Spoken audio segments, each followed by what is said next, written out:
Thank you, Mr. Chairman. And thank you, Madam Secretary, thank you both for your friendship and your leadership. And I want to thank everyone that is on the call today. Folks, as the Secretary mentioned at the beginning of this call, we got word of the President's decision. And I'm sure we will hear more from him this week. And I just want to say this on a personal level. I am emotional about the President's decision because this President, Joe Biden, has been a transformational president. He's been a great leader.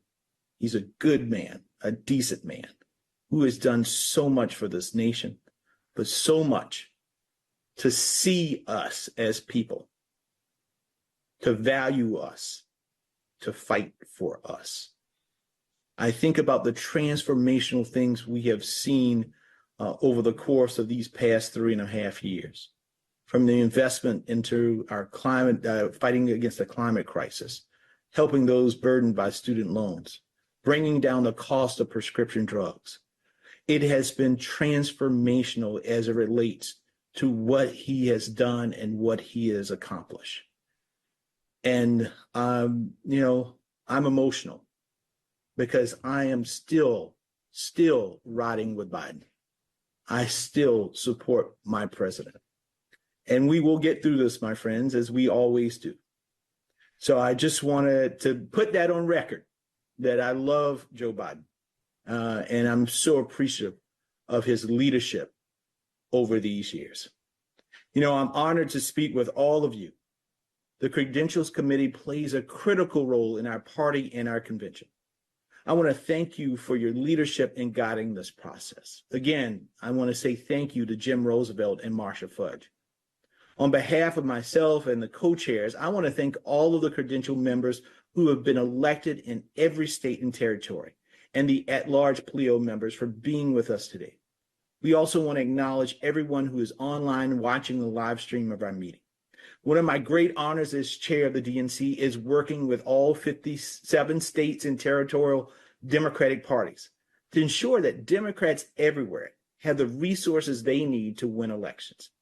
Across this nation, I see the hard work, the dedication and commitment you all have to our party and to our country. I see it every day on the ground. I saw it in the members of the Rules and Bylaws Committee, and now I see it in the Credentials Committee. You have worked tirelessly to ensure that the seating of delegates and alternates is done in accordance with our rules. And you've committed to ensuring that our delegates represent the diversity of our country. Our committee is representative of every American who wants to be heard and be a part of this process. Those are the values our party speaks of, and those are the values our party stands for. So thank you again to all of our delegates, and thanks to each and every one of you. Our delegates depict the diversity and the inclusivity of our party, and our state delegates represent the people in their communities. So thanks to you all, we will execute the most successful convention in our party's lifetime. And thanks to you, we will nominate a Democratic president, and we will defeat Donald Trump and J.D. Vance. So thank you all again for all that you do. You're on this committee because you are Democrats who believe in our democracy and country. You believe in the electoral process and every voter having a voice in who represents them. So today, that's what we are going to do, is to fight for those values and to make sure that we seat our delegates. We're all in this together, my friends, and I'm so glad that you are here today. So with that, I will turn it back over to my dear friend, Secretary Marcia Fudge. Thank you so much, Chair Harrison.